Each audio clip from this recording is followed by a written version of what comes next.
As Sir Edward George Bulwer Lytton first put it, our tale begins on a dark and stormy night. In the pounding rain, an hysterical man is subdued by friends as he flails and shouts of his own shame and ruin. His young fiancée watches, horrified, as they carry him kicking and screaming to a sickbed inside the house. Little does she know of the disaster which has transpired concerning the Naval Treaty.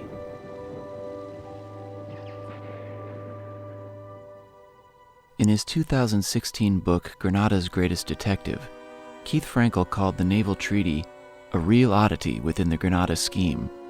He wrote, "It stands separate from the tome, and at times appears to belong to a more sanguine and romantic project altogether. There's something genuinely idiosyncratic and individual about this picture. It captures the Granada sequence in a state of evolution. Consequently, and thrillingly, this program is working on an open plain, and it's impossible to predict its next destination.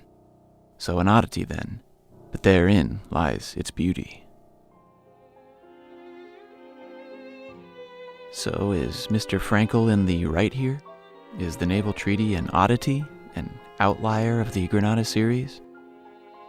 Let's find out.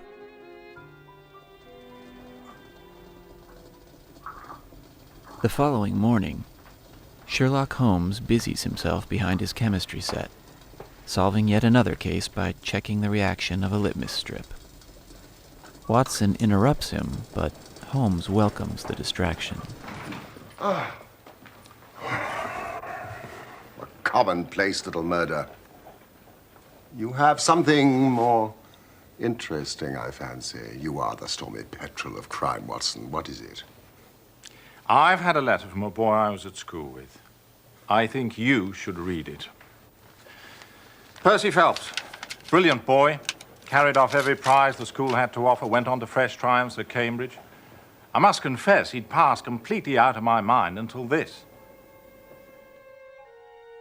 The note explains that Watson's old school friend, Percy Phelps, a clerk in the Foreign Office, has had a terrible misfortune, effectively ending his career. But the note is lacking in details. Do you think you could bring your friend Mr. Holmes down to see me? It doesn't tell us much. Yeah, hardly anything. But the writing is of interest. It is a woman's. No, man, surely. No, a woman's. You know, at the commencement of a case, it is always something to know that a client is in close contact with someone who, for good or evil, has an exceptional nature. You're interested. Indeed. At once, they set off for Braybury House, Woking, and arriving, encounter a man working the grounds, a Joseph Harrison, the brother of Percy Phelps' betrothed, Annie. Inside, they find their client prostrate on the sofa, clutching the hand of his bride-to-be. Percy greets them from his sickbed, but he is pale, gaunt, and short of breath, and wastes no time bringing them up to speed. I work as a clerk in the Foreign Office. My uncle is Lord Holdhurst. When he became Foreign Minister, he gave me occasional delicate missions of trust, which I always managed to conduct successfully. I'm sure you did, old chap. Pray, continue, Mr. Phelps. Nearly 10 weeks ago, it was the evening of the 23rd of May, he called me into his private room. Percy explains that Lord Holdhurst secretly entrusted him to copy a top-secret document of profound importance, a new treaty between England and Italy. He was warned that the French and Russian embassies would pay greatly to learn its secrets, but Percy assured his uncle that the treaty was in good hands. But as the hours passed, Percy found himself becoming drowsy and rang for coffee. After some time, it appeared that the commissionnaire's wife had failed to accommodate his request, and Percy made his way downstairs to fetch his own. After finding the night commissionaire asleep at his post, Percy becomes horrified when the bell behind him begins to ring, the bell to his own office. Ran back upstairs, and the document was gone from your desk. Yes. You passed no one in the corridor? No one. There was no one. In the room, in the corridor, all seemed exactly as I'd left it. On your discovery of the theft, what did you do then? Well, I recognized in an instant the thief must have come up through the side door. Yes, of course. Well, you'd have met him if he'd come the other way. And you are satisfied that he could not have been concealed in the room or in the corridor? Absolutely impossible. All the other doors were locked. Strict Foreign Office regulations. There was no cover at all. A rat couldn't have concealed himself there. Tangi and I both rushed out down the stairs that lead into Charles Street. Mr. Phelps! The door at the bottom was closed, but unlocked. It was dark, raining. There was no one.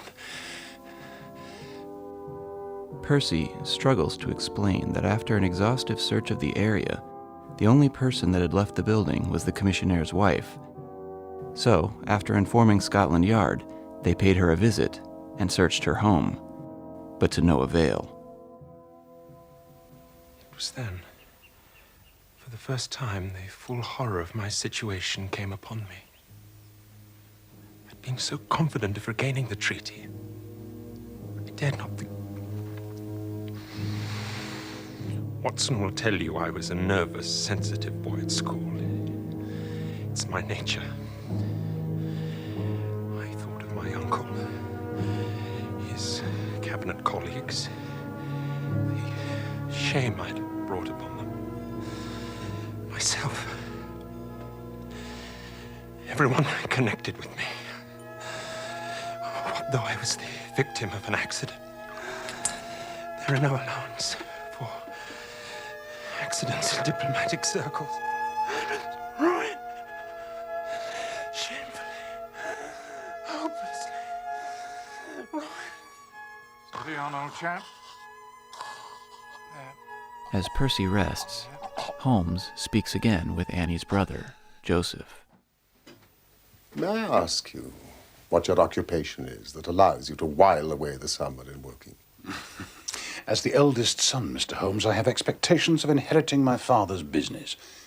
I also dabble in stocks and shares, which grants me a certain independence. My apologies if my question offended you. On the night of May the 23rd, had you arranged to meet Mr. Phelps at Waterloo to take the 11 o'clock train together? No. That may have been his intention. He knew I was in London dining with my stockbroker. But I wasn't expecting to meet him. Then thank you for your time, Mr. Harrison. The third episode of the series filmed, as well as the third to air, this episode sports a fine cast of supporting characters.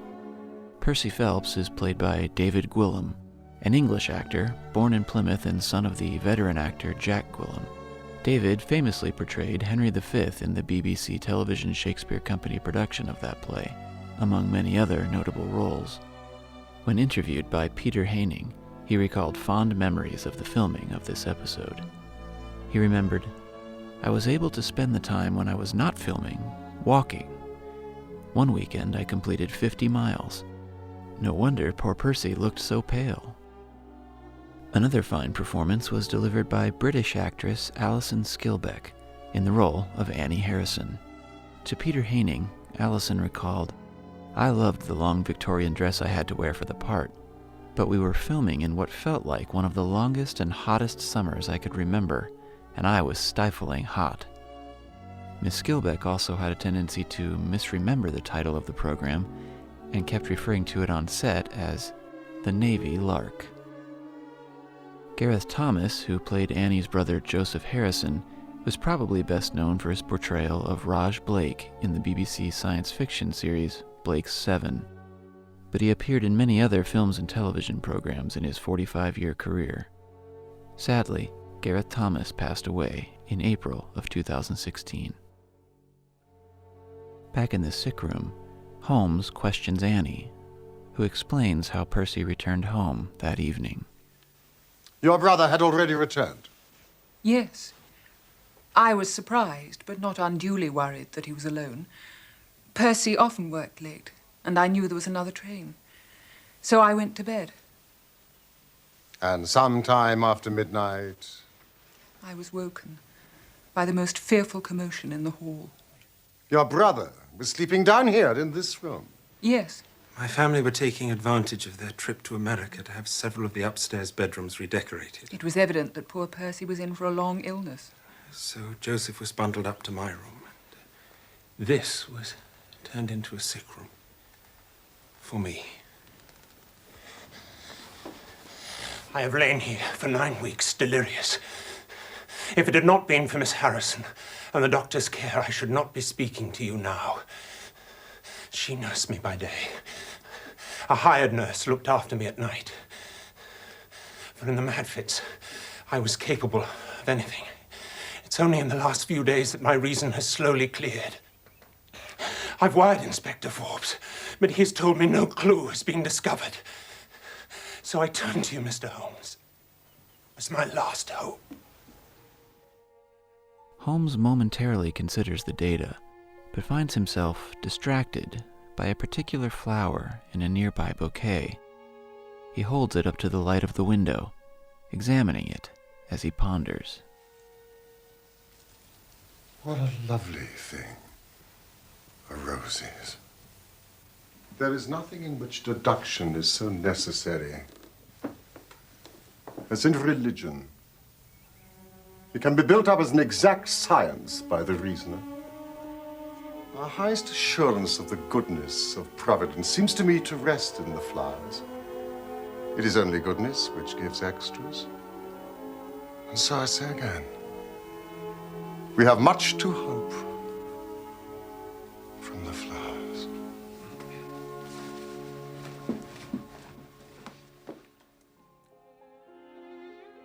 It was Jeremy Paul, the writer of this episode, who told David Stewart Davies that Jeremy identified strongly with those moments when Conan Doyle allowed Holmes to speculate on the broader issues of life. Brett loved the Rose speech. Somewhat prophetically, a few years prior to filming this episode, he gave a speech about flowers that suggests a similar theme. In Hugh Whitemore's adaptation of Daphne du Maurier's Rebecca for BBC television, Jeremy, as the bored and disillusioned Maxim, takes the girl who will become his wife, played by Joanna David, into the cliffs overlooking the sea near Monte Carlo, and makes the following observations. From the terrace at Mandalay, you can hear the tide, the waves sweeping into the little bay. Daffodils are staring in the evening breeze, thousands of them massed together like an army, shoulder to shoulder. Then there are primroses, too. Soon the bluebells. You should never pick wildflowers, never.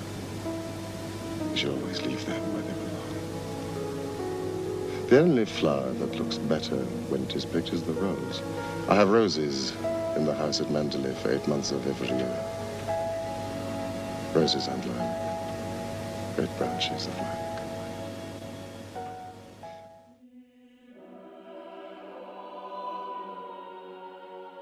Davies goes on to say, there is certainly an echo here of the Conan Doyle speech, and both touched a nerve, a philosophical leaning perhaps, in Jeremy Brett. Several of the crew who worked on the series have told me of his kindness to all on the set. He would send flowers to both men and women to celebrate any special occasion. After all, he reasoned, everybody likes flowers. But as we've heard in previous podcasts, it was sometimes a struggle for the cast and crew to find a happy balance between adhering to Conan Doyle's texts and dealing with the restraints of the television medium. Reading through many of the supplemental texts, it seems clear that this episode was the topic of some rather intense disagreements on set. Producer Michael Cox recalled, "There is a very curious moment during Holmes and Watson's first meeting with their client, when the detective picks up a moss rose and launches into a lecture on religion, the goodness of Providence, and the hope to be derived from flowers. It's a charming speech, though it does not make particularly good sense, and it's hard to understand why Holmes indulges in this sudden flight of fancy. Is it his way of bringing the conversation to an end? Or is he adding another layer to the enigmatic facade he presents to the world? Whatever the reason for it is, it's a famous moment, memorably illustrated by Paget in the Strand magazine. Jeremy Paul shortened Conan Doyle's words slightly in his screenplay, and Jeremy Brett ran away with the idea that I wanted to cut the speech altogether. Not at all. But this became an obsession when the actor saw himself as a champion of Conan Doyle, fighting his corner against a producer who would not trust the original. As a result, we have in the finished film a third version of the text to which Jeremy gives a full-blooded, romantic reading. We crossed swords again over another piece of dialogue from the original story. On the train back from Woking, Watson is treated to this piece of philosophy.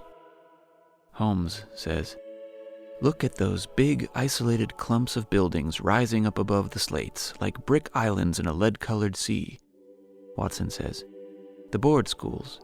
Holmes says, "Lighthouses, my boy, beacons of the future, capsules with hundreds of bright little seeds in each, out of which will spring the wiser, better England of the future." Even if we could have found an acceptable railway carriage, it was my belief that you cannot put that scene on film without showing the audience what Holmes and Watson see, the view over Clapham Junction, as it was in the 1890s. That was beyond us, and I managed to convince Jeremy that Holmes's faith in democracy and the younger generation had to go. I just didn't know how to present it as an image in the film. And I told Jeremy that I loved the speech, I loved the thought, I loved the feeling behind it, but I didn't think we could actually show it. He was reluctant to accept this, but it's odd that when he and Watson arrive back at Baker Street in the film, he chases two street urchins out of his way. He calls them young varmints rather than bright little seeds. But then, even Jeremy was not always entirely consistent. In Bending the Willow, David Burke added, "Jeremy gave quite a hard time to any writer or director who departed too much from the original. It was very good for everybody because Jeremy achieved this with great charm and great friendliness, not like a strict schoolmaster. He just wanted to get the thing right." To David Davies, Mr. Brett detailed his gentle approach. "Every time I went to rehearsal, I'd put down the cannon and say, 'I love your adaptation. Bless you. Lovely. Very nice. But don't you think that this is better?' Well, that went on. They used to dread my doing this. But to me, Holmes is one of the greatest inventions that has ever happened in literature. The man lives, as indeed does John Watson, and this is amazing. I think what I now want very much is for Conan Doyle to be recognized as the literary giant that he is. He's been rather dismissed as just a thriller writer, and of course he's not yet on the list of people to read when one goes to university in this country, although he should be. In playing Holmes, I rely on him to show me the way. I always go back to Doyle." As Holmes and Watson take leave of their clients, they continue to discuss the clues. Holmes indicates that the timing of the trains and the cabs in the area will prove vital to solving the mystery. Next, they make their way to the Foreign Office, and after clearing the room of prying eyes, Holmes falls to the floor with his magnifying glass in hand. There is no fresh clue to be found, but a gleam in his eye indicates that Holmes might just have all the pieces he needs. Just as they finish their examination, the door opens, revealing Inspector Forbes. Inspector Forbes, I believe. Mr. Holmes, I'm a very busy man. I have other cases besides this one. But none so vital to the national interest, I'll wager. May I introduce my friend and colleague, Dr. Watson? What do you want from me, Holmes? I know about your methods. You're ready enough to use our information. Then you try and finish the case yourself and bring discredit on us. On the contrary, in my last 53 cases, my name has appeared in only 4, and the police have the credit in 49. I don't blame you for not knowing this. You are young and inexperienced. But if you wish to get on in your duties, you will work with me and not against me. Now then, what steps have you taken? Inspector Forbes is played by German-born actor David Rodigan. Rodigan does a good job here as the impetuous, likable yet hateable young Scotland Yard inspector. With only a handful of IMDb credits, he disappeared from the acting scene in the late 80s and started to make his mark in radio. In 2012, he was awarded the MBE, which for my American friends stands for Member of the Order of the British Empire, in the Queen's New Year's Honours List for his services to broadcasting. He did return to the world of acting in 2009 when he resurfaced in the Grand Theft Auto video game as the voice of the Ram Jam FM DJ. Next, Holmes and Watson pay a visit to Lord Holdhurst. They learn little except the obvious fact that none of the treaty's secrets have yet been revealed by their enemies. They can safely assume, therefore, that it has not yet made its way into their possession. But why it has not remains a mystery. Later, at Baker Street, Holmes puffs on his church warden, and he and Watson ruminate on the events of the day. Fine fellow. Heavy responsibilities. Yes, but he has a struggle to keep up his position, and he's far from rich. You noticed, of course, that his boots have been resold. Really? I shall do nothing more today unless I get an answer to my cab inquiry.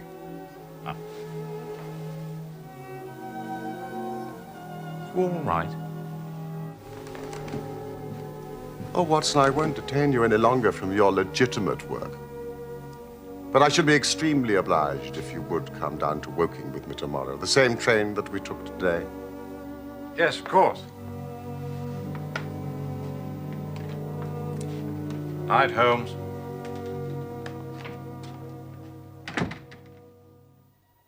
Elsewhere, Percy Phelps, still bedridden, finally has hope. With the great detective on his side, he feels empowered and goes to sleep without the aid of drugs. But in the night, he is awoken by the sound of someone at his window, an intruder. Percy moves to the sill, frightening the masked invader, who flees into the darkness. The next day, Holmes and Watson join their clients in Woking and examine the ground for clues. But as they contemplate the conundrum, Holmes sneaks away from the group and rushes back inside the sick room, stealing a moment alone with Miss Annie Harrison. Miss Harrison, you must remain in this room for the rest of the day. It is of vital importance. Now, tonight, when you go to bed, lock that door from the outside and keep the key. Percy. Tell no one. Now, quick! Promise. Why are you moping in here, Annie? Come out to the sunshine. I'll beat you at croquet. I have a slight headache, and this room is deliciously cool and soothing, thank you, Joseph. Holmes requests that Percy join them back at Baker Street to continue the investigation. Feeling stronger, he agrees, and they depart to spend the night in London. But as the three of them ride out across the grounds, Holmes surprises them by leaping from the trap, shouting that he will reconvene with them in London for breakfast.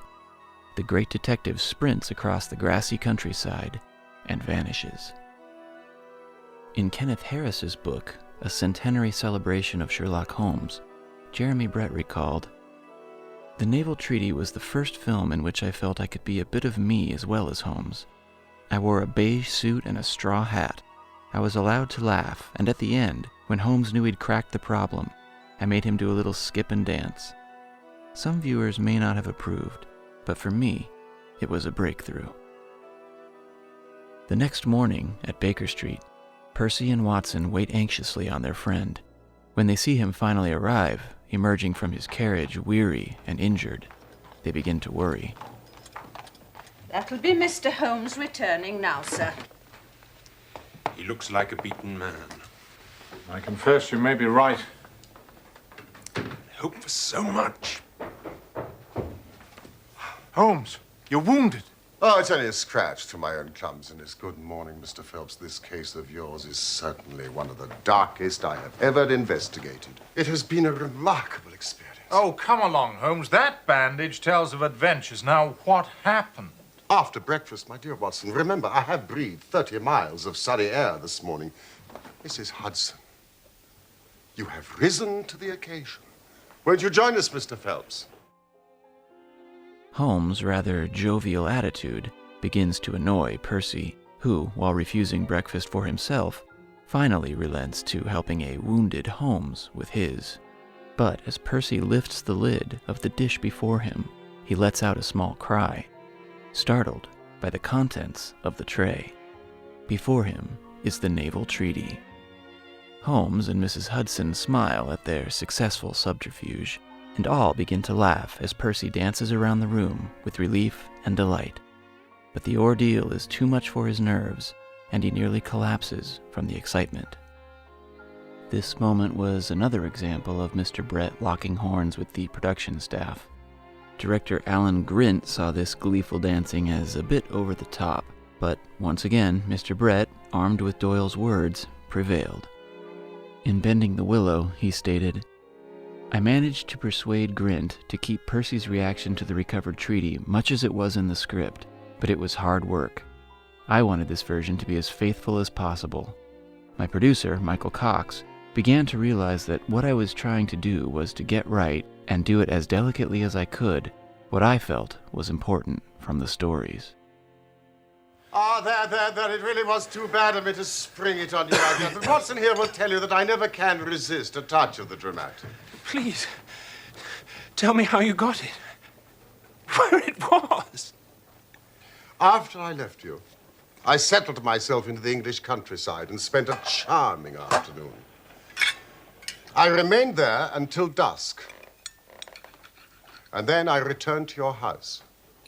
I clambered over the wall and made my way through the undergrowth until I reached the stables just opposite your bedroom window. The blind in your window had not yet been drawn, and I could see Miss Harrison reading a book by the light from a lamp. It was about 10:15 when she closed the book, moved across the room, carrying the lamp with her. But I felt quite sure that she had turned the key in the lock. Key? The instructions I gave her, which she carried out to the letter. Mr. Phelps, she is a lady of rare character. Without her cooperation, you would not have that paper in your hand now. Holmes recounts that around 2 a.m, while hiding in the brush, he heard the sound of a bolt being pushed back. He looked and spied the intruder, once again breaking into Percy's sick room. Holmes quietly followed, sneaking up behind the masked invader as he knelt at the bedside. Pulling his mask away, he revealed what he already knew. The thief was none other than Joseph Harrison. Harrison, brandishing a knife, instinctively swung, slicing Holmes' hand. But after taking a firm punch from the detective, he quickly realized the game was up. And as Holmes drew a blade from the hilt of his walking stick, Harrison surrendered. Holmes gave the scoundrel a single order: run. You let him go. I wired full particulars to Inspector Forbes.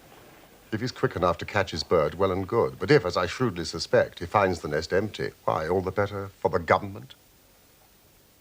I fancy Lord Holdhurst, for one, and Mr. Percy Phelps, for another, would much rather the affair never got to a police court. My God, you tell me that during my 10 long weeks of agony, the stolen papers were in the very room with me all the time? He knew that you often worked late, and he was in town having dinner with his stockbroker, as he told me. But he was free, by 9:30, and called by your office, entering through the side door. Finding no one in there, but the light on and work evidently in progress, he rang the bell. The instant he did so, his eye caught the paper on the table. He knew at once that chance had put in his way a state document of immense value. Returned alone to Woking and concealed it in what he thought was a very safe place, intending to remove it in a day or two and take it to the French embassy or wherever he thought a long price was to be had. Then came your sudden return. Without a moment's warning, he was bundled out of his room. And from that moment on, there were always at least 2 of you in there, preventing him from regaining his treasure, maddening for him. My suspicions became certainties when the attempt to break in was made on the first night that the hired nurse was absent, which showed that the intruder was well accustomed with the ways of the house. At last, he had his chance. But you baffled him with your wakefulness. Yes. I didn't take my sleeping draught. But he had another chance when you came up to London. I kept Miss Harrison in the room all day so as to anticipate him.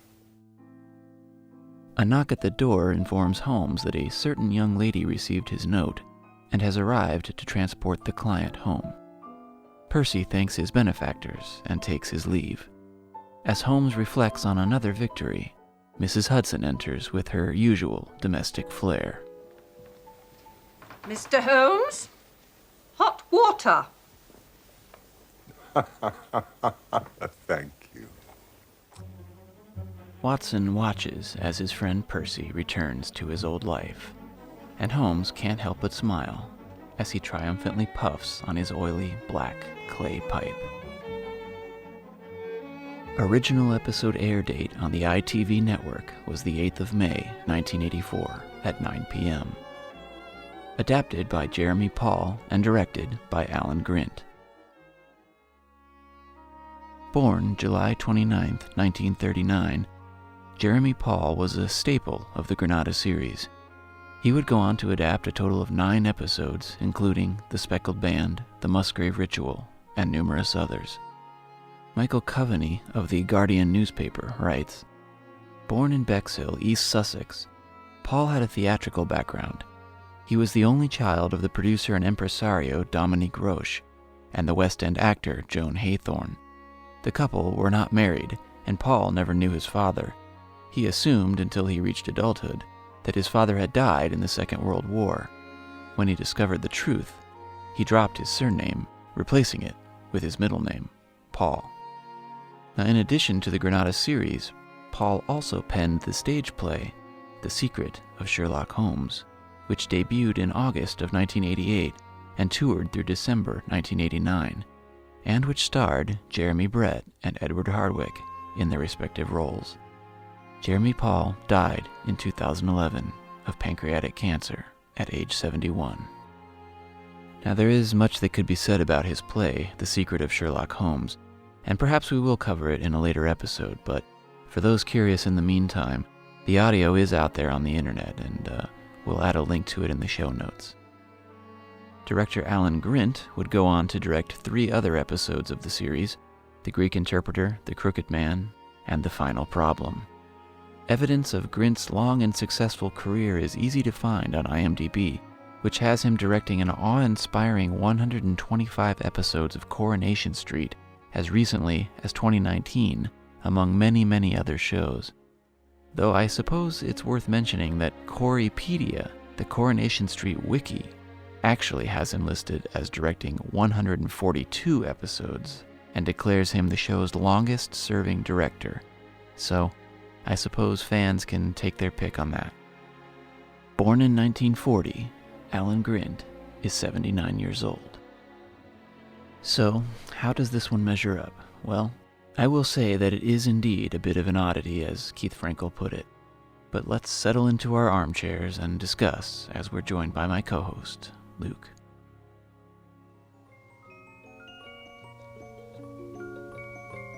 Well, Luke, here we are, the Naval Treaty.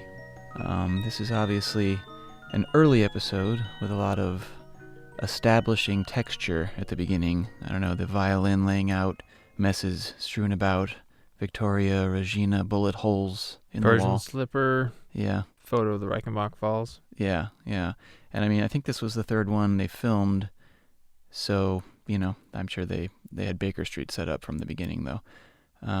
This one has a bit of a reputation for being off-kilter, I guess, let's say. I think the sensation I would most attribute to this episode is one of confusion.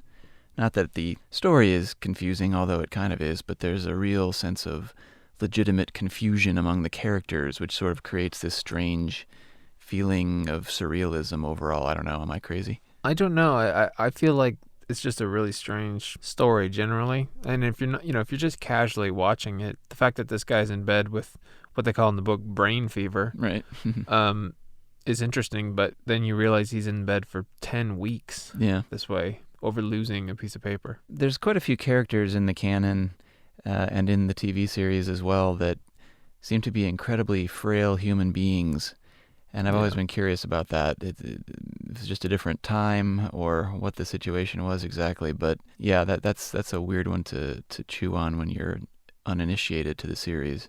Yeah, and it's really early, and it's never been a favorite of mine, but there are still a lot of good Holmes and Watson elements in there. Yeah. Well, and I mean, I said that this one was a little bit on the surrealistic side. Obviously, there's some very obvious surrealistic moments, but there are a number of episodes of this series that are on the artistic side. Not a lot, but there's a few, most of them much later. You know, The Devil's Foot obviously comes to mind. Sure. I can't think of the other ones that are exceptionally dreamy and strange at the moment, but Satan. Yeah, well, that Satan. too. But there's some other ones where it's lots of colored lights and filters and shooting through glass. Yeah, Dutch tilts and things like that. But I think the very first of those heavily artistic moments is in this one, and of course I mean the fight scene at the end. Yeah. The faux slow motion fight silhouette scene with a cane sword. Yeah. Yeah. It's different. I mean, obviously they must have, it was obviously due to budget constraints and time constraints and things like that. I would wonder, that would be a good question though, because was it that they wanted to overcrank the cameras and slow it down and they couldn't, or were they really going for something of like a theatrical, like a play type performance on this thing? Well, I did read a little bit about it, and what I did read made it sound as though they were blaming it on budget constraints and time constraints, and we only had one day to shoot this, so we decided to shoot it in shadow.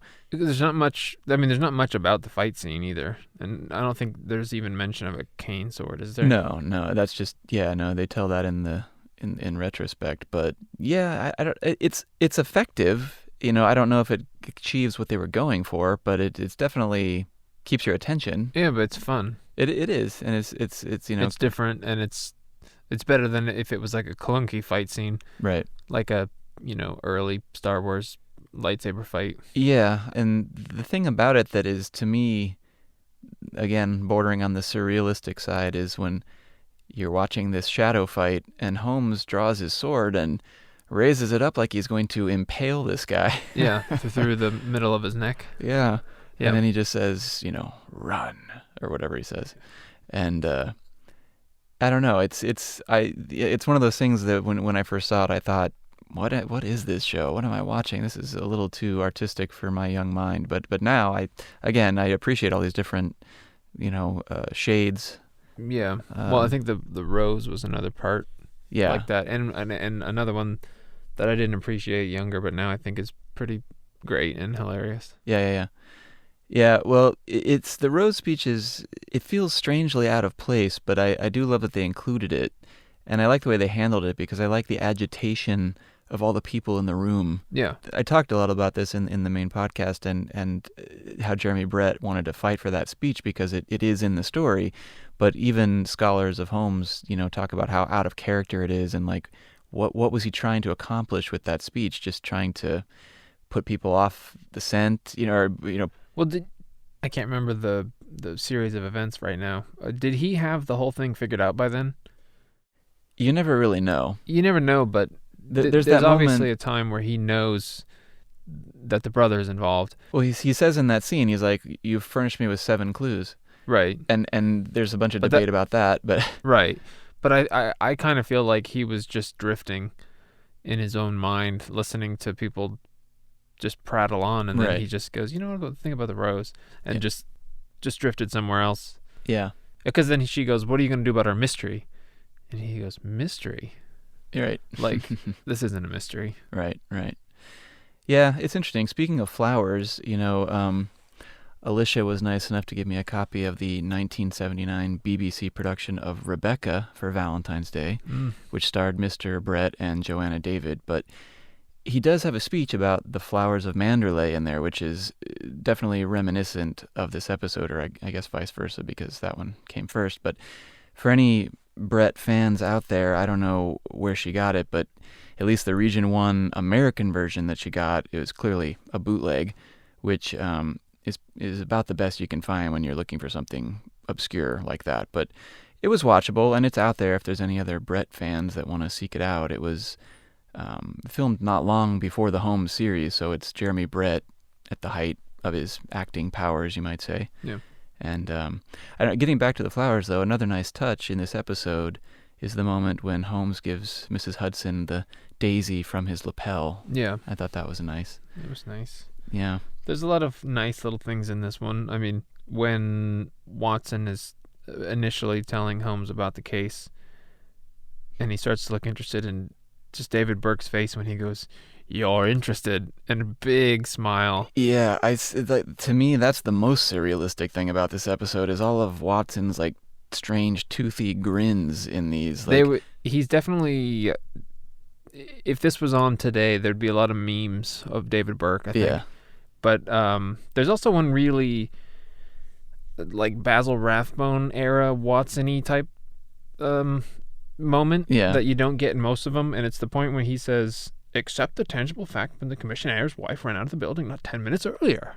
Like he just seems shocked, and and Holmes just kind of looks away. Yeah, no, there's definitely some moments there like that. Like the one, I didn't even notice this one until, I watched it a couple times for the podcast. I didn't notice it until the very last time I watched it when they approach the property for the first time and they meet the brother, and Holmes says, "I see you're not part of the family." Yeah. And he's like, "For a moment there, I thought you'd done something clever." Yeah. If you watch David Burke in that moment, he just lights right up. His face is just a complete smile, like, "He got you, Holmes." Well, there's that, but the actor really laughs hard. Yeah. The actor playing the brother. Yeah. But as my wife pointed out in this episode, it's the most Scooby-Doo episode because the first person you meet is the one who done it. Right. Yeah. And there's another big toothy grin when they see Lord Holdhurst, and he's like, "I'm afraid you take me out of my providence there, Mr. Holmes." And he's David like proud. David Burke just smiles so big. Yeah. It's pretty great. It is fun, I got to admit. Okay, well, to go off on a different tangent here. Okay, so Michael Cox, in one of the books, he says, "This is one of the most confusing of all the cases, and we certainly did not solve all the problems it presents."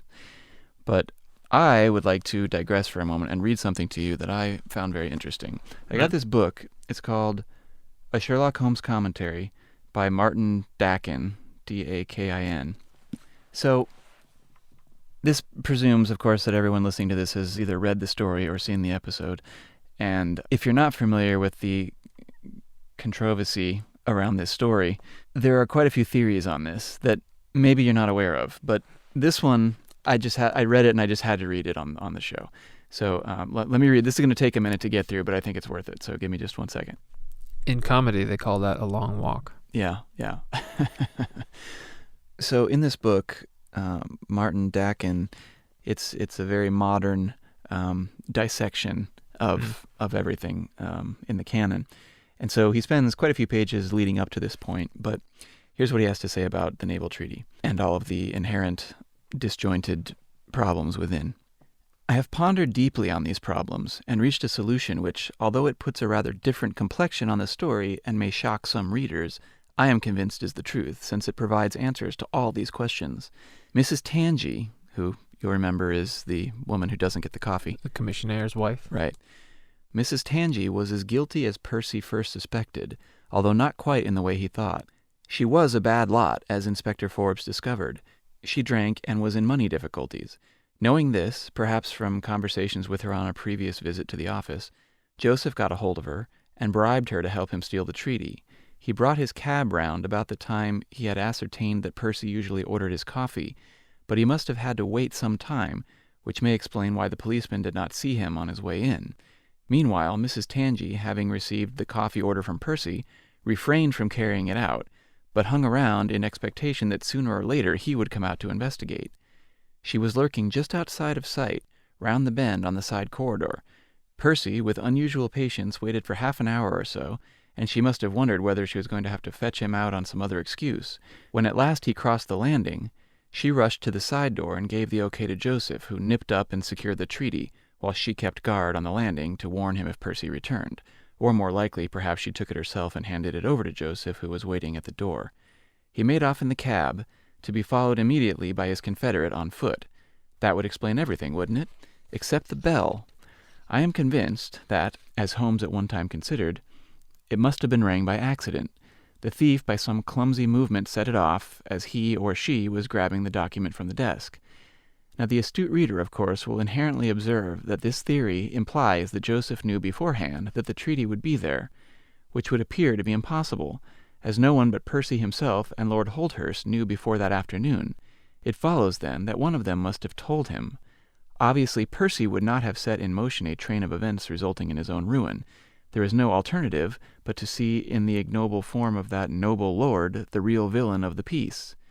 This is not so startling a suggestion as might first appear. Holmes had his own suspicions, in spite of Watson's shocked incredulity, that, quote, a statesman might find himself in a position where he was not sorry to have such a document accidentally destroyed, end quote. It is equally possible that a man who had to, quote, struggle to keep up his position, including having his boots resoled, might find very handy the large sums of money the French and Russian governments would pay to have a look at the treaty. Clearly, he could do nothing directly that might bring suspicion on himself, but he could arrange to have the document left where a minion of his, the equally hard-up man whom he'd met through his nephew's matrimonial arrangements, could help himself to it. It would suit him admirably. That it involved the ruin of that nephew would not unduly disturb so unscrupulous a man. If he tipped off Joseph, and he in turn enlisted the aid of Mrs. Tangi, everything is explained. The only objection to this theory I can see is, how is it that Holmes did not discover it? I think he probably did. Perhaps scared it out of Joseph after their tussle, but being unable to obtain any further definite proof, did not tell Watson.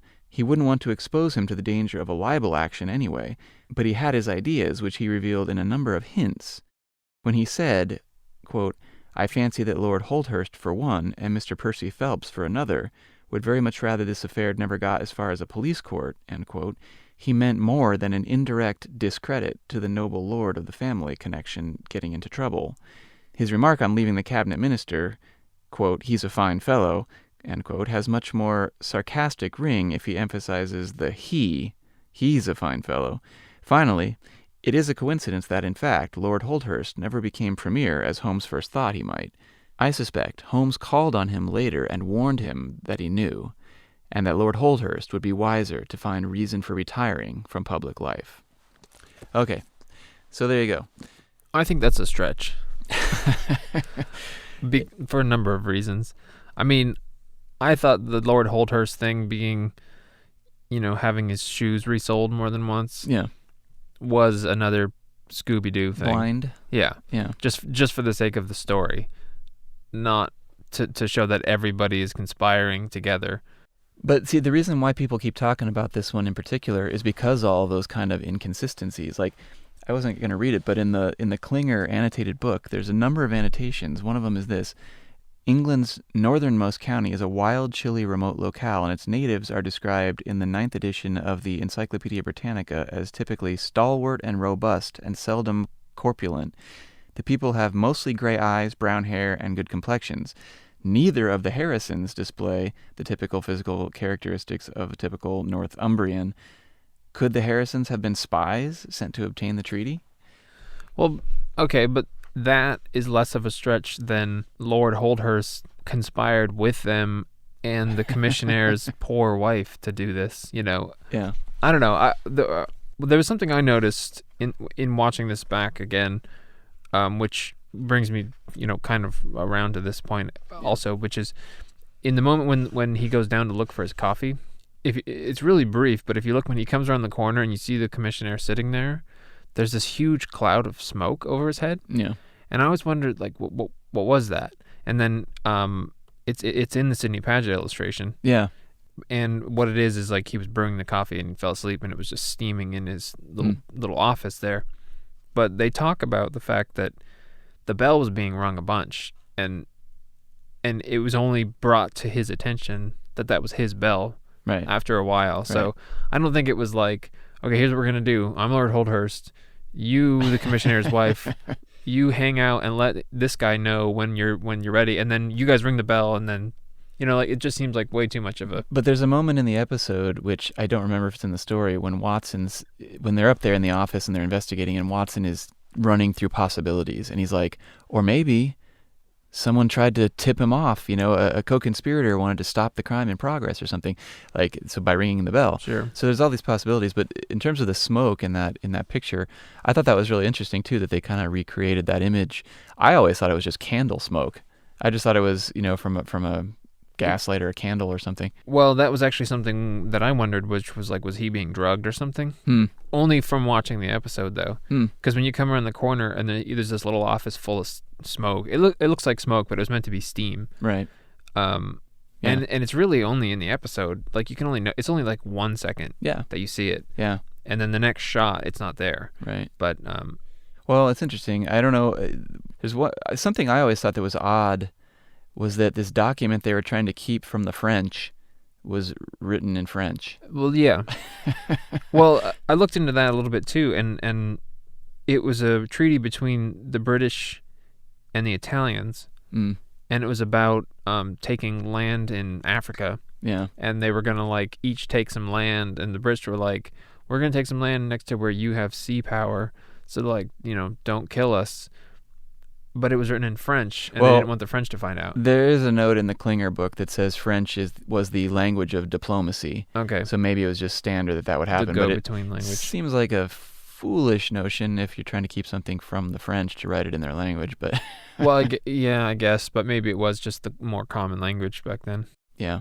Well, another thing that we talk about sometimes when we're not doing a podcast is all the hats from the episodes. Right. Gus and I both wear hats, vintage hats, and I think a lot of the inspiration comes from these episodes. Sure. And I was always kind of curious how many times it was they were either referenced in the story. Oh, I didn't know why they would be, but if they were in the story or if they were only in the illustrations. And they're pretty right on. They're pretty correct. I mean, sometimes obviously I think they have to guess at things. In this episode, when they run into Inspector Forbes, there is an illustration and they're wearing bowlers, and they went to Scotland Yard. In the story, sorry. In the episode, they're wearing top hats. They're wearing top hats at the Foreign Office. Yeah. But then on the next page of the Baring Gould book, when they meet Lord Holdhurst, they're holding top hats. Yeah. Which kind of makes sense because they would probably dress up to meet the Lord, you know, and but things like when they're in the country, they're wearing the deerstalkers and things like that. The only weird one to me in this episode was when at the end of the episode, when they're in the country again, they're definitely all wearing bowlers in the illustration, but like Holmes and everybody's wearing like straw hats and things. Yeah, and there's a note in the podcast where Jeremy Brett says that was him bringing a little bit of himself to the show. Okay. And so that's interesting. Yeah. But in terms of the actual book or the story, this one was published in the Strand magazine in 2 parts, presumably because of its length. It's a little bit longer than some of the stories, which was not common. But it was October and November of 1893 is when it came out. Isn't there a lot of controversy about the dates of this? I feel like there's always controversy about that. I think it's a really weird thing to have to worry about. But like they worried about how much it rained on that day or how much sunlight there was. Yeah. It's interesting, I guess, but as people who we haven't really spoken about ourselves on the podcast that much, but as people who work in and around Hollywood, and you get to know storytelling, sometimes people just put a little too much stock in things. I'm sure Conan Doyle probably just grabbed a date out of the air and didn't consult his weather almanac to find out what the history really was. Yeah, it was a sunny day. Right. There's one weird line in the story. It's slightly different than in the episode. When they go back to the home of the commissionaire's wife, Tangy. Mrs. Tangy, she says, "Oh, I thought you were the bailiffs. We've had some trouble with the tradesmen." In the story, she actually says, "I thought you were the brokers." Yeah. Which I guess they felt like they had to change those words because brokers equals repo men, and bailiffs are attorneys. Yeah, Well, I think it would just be the equivalent of the repo men, but in a word that probably audiences could understand. Right. There was a lot of just weird, just slight changes, like which they never say, but they say brain fever in the book. Yeah. 10 weeks of brain fever. Yeah. And the only other reference that's near that is when Lord Holdhurst says brainstorm. Right. Yeah. It's a weird little moment too, because you hear like the cuckoo clock go off, and then Jeremy Brett turns his head, and then he comes back and he says, "I did not say so." Yeah. There's a lot of good Brett moments in this too. There's a really good Brett belly flop under the carpet at the Foreign Office. Yeah. Checking for footprints and things. Yeah.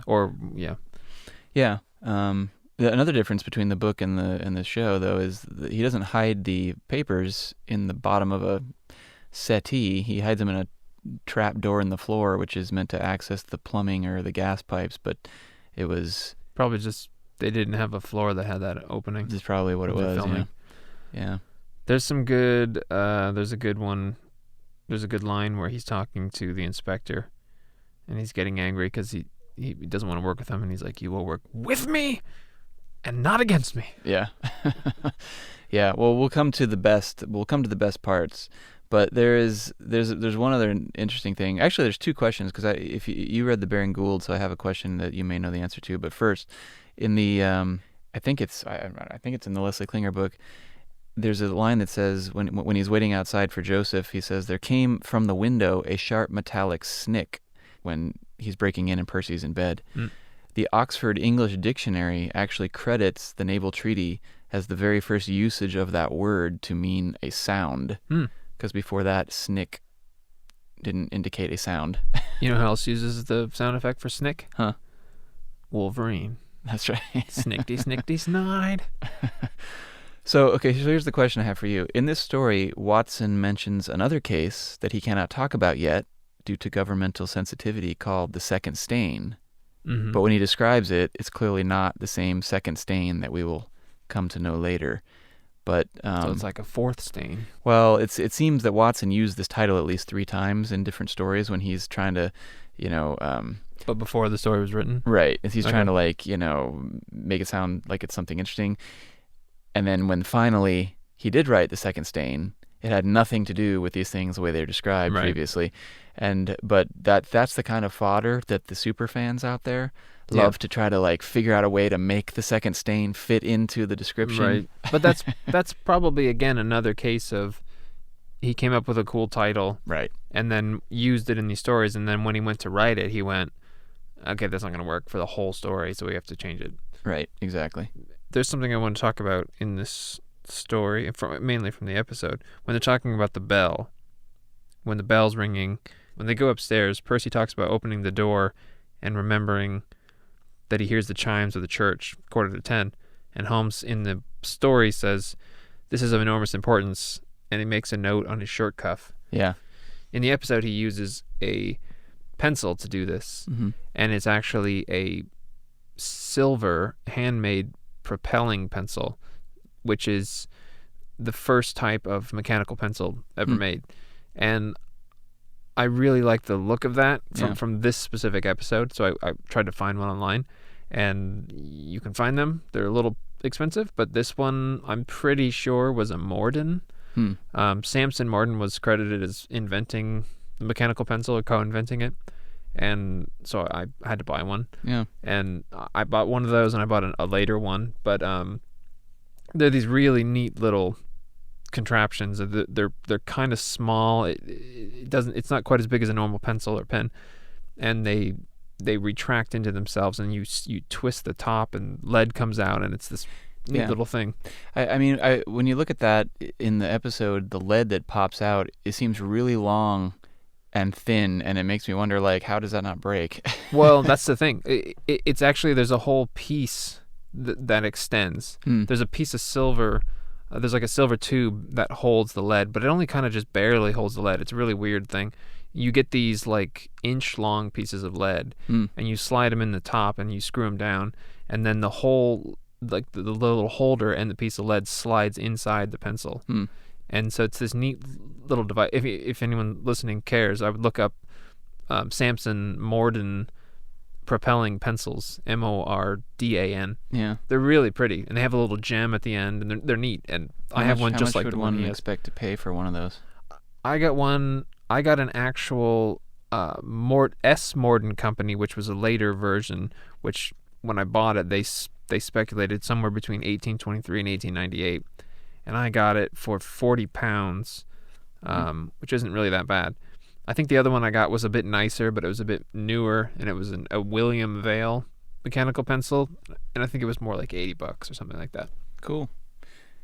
But they're solid, but they're silver, and they're handmade, and they're really pretty, and mine is in need of polishing. Well, you should take a picture of the pencil and upload it somewhere. Yeah, I'm just starting a new Twitter account for the podcast, which will be Sherlock Pod. Okay. Twitter @SherlockPod. Cool. Yeah, put a picture up there. Yeah, and we'll put up little things that we're referencing. We'll just put them up from time to time and on the Patreon if we have it too. Yeah, cool. Well, I actually picked up something a little different recently at my local antiquarian bookstore. Not exactly an antiquarian book, but here it is. It's the Asimov's Sherlockian Limericks by Isaac Asimov. And I thought we could read the corresponding entry to each episode as we make our way through. So here we are, our first Sherlockian limerick, courtesy of Isaac Asimov. The Naval Treaty. Poor old Phelps faces prospects of doom, and yet all he can do is to fume. The pact's gone, he was sentry, there's no sign of an entry, but our Holmes can decode the locked room. There you go, a limerick. It's actually interesting. There's an intro in this book where he talks about limerick writing, and he's like, most people who he says, most frequently repeated limericks are body. Your true connoisseur would find a non-body limerick to be rather like a non-sweet watermelon, and my other limericks do not stumble into this error, but limericks based on Sherlockian canon must at all costs imitate the severe respectability of that late Victorian production. So they're G-rated, but we have some we can read, and that'll be fun, I guess. If you want something canonical that's not G-rated, go on YouTube and look up Stephen Fry's show QI, and I think if you just put in Stephen Fry QI Sherlock Holmes or Sherlock Watson, there's a pretty funny clip. Right. Yeah. Reading this again actually reminded me of that little clip. Well, we've had a number of emails, more of which I'll mention at the end, but we've had one from a friend of the show, Brandon, and he had some nice things to say about the show, but he also wrote in to clarify a question that we had in the last episode, I think it was. We were wondering if Jeremy Brett ever fires his revolver in the Granada series. Right. Well, Brandon reminded us that Mr. Brett does indeed fire his gun at the Hound in The Hound of the Baskervilles. Right. And I went back and looked at it just for fun, and he plugs him a bunch of times. Yeah. It's so strange that episode, even though it's like one of the most popular stories, and I remember reading that in like elementary school, I can never remember that episode. Yeah. I don't know why, but like maybe, I don't know. I hate to say it, but it's again, we'll get there eventually. We're not going to be rating every episode a 10 as we go through. It's just these early ones are so great, but that one, it's not perfect. Well, I think Maybe. Let's not get ahead of ourselves. No, I know. But I think also part of it is that there's so many versions of that story. Yeah. So then I can't keep track of them. I can't keep track of the events exactly how they do it in this in this series. And I don't know. Every time I get there, it's always like rewatching it new because I just never remember it. And it's always, to me, a little bit of a letdown. It's not my favorite one. But I do appreciate Brandon writing in on that. Yeah, thank you. Also, a side note, I guess a housekeeping thing or two. I feel like it's worth mentioning here as we start to wrap up that there is a reason why these episodes have been taking a while to get out. We've been pretty busy. We actually moved into a new studio. We're working on another podcast, which will be a very different one from this one that perhaps we'll talk about at a later time when it gets closer to going live. But as I said earlier, we kind of work in and around Hollywood, so our schedules tend to change quickly, and sometimes delays will happen. But it's my hope that we will get into a more regular, more frequent release schedule as we settle into the new digs. And to be fair, there is a good amount of research that goes into these shows, so they do take a little longer to compile than maybe some podcasts out there. But we want to do it right, or at least as right as we can, and create a nice companion piece for the series. So I just thought it'd be worth saying something about it, just so everybody out there knows. It'll take as long as it takes, but we plan to get better about the output. So just in case anyone out there is wondering. Yeah, but with that too, we also did buy new mics. Yeah. And since we are now actually in a studio, because I don't know if it's worth saying where we recorded the last two. Well, we recorded one at my house and another one outside of Los Angeles, and just kind of in a hotel room. So yeah, we're just kind of doing it as we go. But it's fun, and we want to do it, and we want to make it happen. So we're on top of it. Yeah, and along those lines, we're actually taking a trip to London in a week or so, and we thought about putting a call into David Burke in the hopes that we might connect for a short interview on the podcast. But unfortunately, his agent said he'd have to decline the invitation for now. So yeah, we tried. Yeah. Maybe we'll drop into Baker Street and visit the Sherlock Holmes museum while we're there, if we can be touristy, if we have the time. Yeah. And, I think we should keep trying, and maybe we'll Skype him in. Yeah. It'd be great. I mean, if anybody knows how to reach anybody great from the series, David Burke, Michael Cox, Gail Honeycutt, I'd love to talk to any of these legends and, get their voice on the show. It's still early in the series, so hopefully we'll be able to connect with some people as we go. Yeah. Okay, well, let's wrap this one up. The good, the bad, the Jeremy bits. Let's start with the bad this time. Is there anything you want to point out that you don't like from this episode? I'll start. I know this is controversial to say. I'm going to regret saying this, but I think maybe the worst thing about this episode is Watson. just because, like, dude. Okay, first of all, he's the best Watson ever, hands down. But you mean Watson and not David Burke? Well, I don't know where the direction is separated from the actor, but it's just his most awkward episode. All the toothy grins. See, but I like that stuff. I do like. There's good moments, but there are some that are just a little over the top. And I'm not just talking about the funny moments. Like, it's not the first time when David Burke will say, "You let him go." Yeah. I feel like he was just still getting comfortable with the role. I feel like they were all getting comfortable with what the show is going to be. Yeah. And I mean, like I had said earlier, the one line that he utters that reminded me of like the kind of bumbling Basil Rathbone Watson. Yeah. That's the only one that sticks out from maybe the whole show that's like that. Yeah. And so I wonder if they were kind of battling with how far to go, one way or the other. Yeah. I mean, and don't get me wrong. I mean, I'll tell you my Persian slipper vote in a minute, but this episode, I find it brilliant. I mean, there's so much depth in it, and so much. Well, we'll get to the good in a minute, but it's just that there's a few little moments that they just throw the viewer off. They're just a little too surreal, a little too awkward, and in a way, it keeps it fresh, it keeps it rewatchable, but. It's just different. If I had to complain about anything, it would be that. But really, I think the biggest flaw in this one is just the story, because why would they keep him in that room when he has his own room? See, they try to justify it, but I mean, he lives there, right? So presumably he has a fairly decent room. Well, they justify it by saying it's his family home, and the family's in America, and they're renovating the upstairs floor while they're gone. That's why. her brother was in that room. Right. I know. And I think, to use the phrase damning with faint praise, Yeah.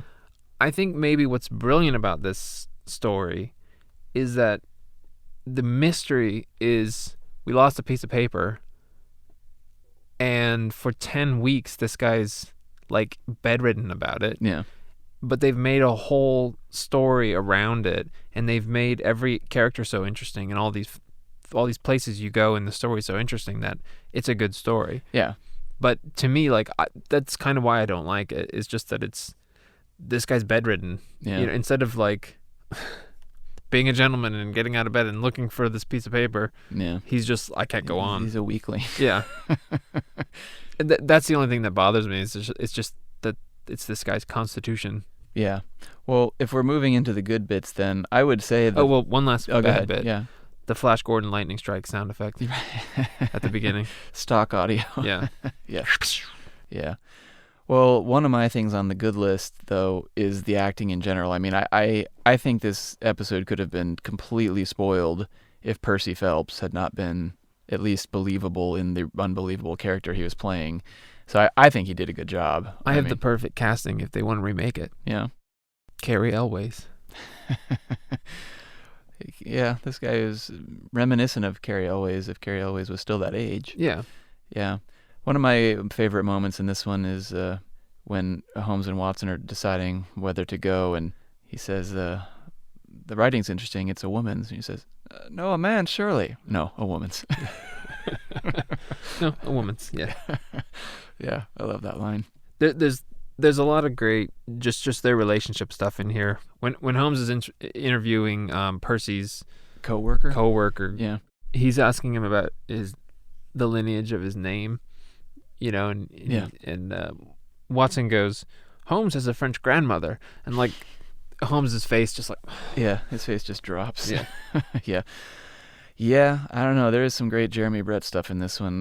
The way he looks at Percy when he's in bed, like he's like a strange freak. Mm-hmm. Like he's got these wide eyes. Like, what is your problem, man? Like there's a couple of times like that when right before he starts going into like full panic and like Watson has to give him something. Yeah. If you watch Jeremy Brett, he's just like he's entranced. What is this guy doing? Yeah. Yeah. I also really like it when Holmes yells at Forbes. I mean, I just like it when Jeremy Brett yells in general, but you know, when he's like, "You are young, you are inexperienced, you are with me." Yeah. Yeah. Yeah. I mean, overall, this episode just feels more organic than some. I guess what I mean by that is less structured. It just kind of feels like it flows. It doesn't feel like it's set up for the viewer. For example, when Watson asks Holmes near the end, he's like, "You all right?" And Holmes just kind of gives him a look, and then as he's about to leave, Holmes teases him about his medical practice and then smiles. They really seem like friends. Yeah. In those moments. Yeah. It feels real, you know. Right. And so I don't know. While this episode is a little awkward, I think it's great. I do think it's a great one. And I think that's another, you know, achievement by the actors, because this story came so much later. Yeah. In the canon, in the chronology, but early in the series. Right. Yeah, it was that really they do weird. seem like friends. It's a weird choice that they chose of all the stories, this one that is so, I can't think of another word other than controversial amongst the Holmes scholars for its, you know, broken continuity, for lack of a better way of saying it, you know. Yeah. It's just interesting that they chose this one. But, okay, well, final votes, Persian Slippers. As I said before, I think all these first 13 episodes are going to be top echelon, so I hate to sound like I'm repeating myself, but I promise it won't last forever. I'm going to give this one 9.9. It's not totally perfect, but it's still pretty damn close. That's a lot of Persian Slippers. I don't remember what I gave the last one. You gave the first one 10, and you gave the last one 9.9. Okay. I think I'll give this one 9.1. Yeah? Yeah, I mean, that's still pretty great. That's like the best episode of Game of Thrones. It's an A. Yeah. I think it's a good one. I mean, I don't know. I'm trying not to get too ahead as I watch them again for this for the podcast, but Yeah, I'm not getting ahead. So. I don't anticipate there being anything below a 9 in season 1. I'm not totally sure. I don't think so, but I think maybe one of my very favorite ones is coming next. What's that? The Solitary Cyclist. Oh yeah. Yeah, I mean, That's a hook for next podcast. Indeed it is. Thanks, Luke. Before we go, I just wanted to take a moment to thank all of the generous listeners who have taken the time to reach out to us recently. We've had some nice iTunes reviews, some really gracious notes, and a few new Patreon patrons, so Paul, Adrian, Danielle, Andrew, Sue, Heidi, Greg, and Stephen, as well as Pudge1820 and Discworld Vimes. Thank you all so much for reaching out and supporting our efforts here. We've also had a nice note from a listener, Jane, which I will read part of here. Jane wrote, "Thank you so much for doing this, Sherlock Holmes. I was a special education teacher for 25 years, but had to stop to take care of my mom. Sadly, last January, she passed away at 95. I would not have made it through without my friend to watch. My mom used to say, 'Jane, how can you watch those episodes time and time again?' Well, some people just don't see the brilliance in these particular episodes. At night, when I had gotten my mom into bed, medicine taken, etc., I could put on my two friends, Holmes and Watson, and de-stress if only for a short while. I found that watching these perfectly acted adventures also have helped me live alone without my best friend. So now I depend on my second best friend, Sherlock Holmes. Anyway, I so look forward to the next program. Fondly, Jane." Thank you for sharing your story, Jane, and thanks for your continued support of the show. I think it's safe to say that Mr. Brett would be touched to know that he helped you through a hard time. Okay, well, that's all for this week. If you would like to reach us and share your thoughts about the show, please feel free to do so at contact@sherlockpodcast.com. And if you enjoy what we're doing here and would like to support the show in any small way, please visit our Patreon page. We've implemented our first goal there. If we can get 20 patrons helping with the show, we will start rolling out some additional content. Things like book reviews where we can talk about Brett-related Sherlock Holmes books that are worth the purchase and which ones maybe aren't. Video comparisons between different regional releases of the series on DVD and Blu-ray. Maybe some Patreon community participation shows, that kind of thing. Holmesian game reviews, just anything that seems apropos but maybe isn't right for the main show. So, if you'd like to help us make that a reality, our Patreon page is www.patreon.com/Sherlock Podcast. And thank you again to those who are already supporting us there. Next week's show is one of my all-time favorites, The Solitary Cyclist. Until then.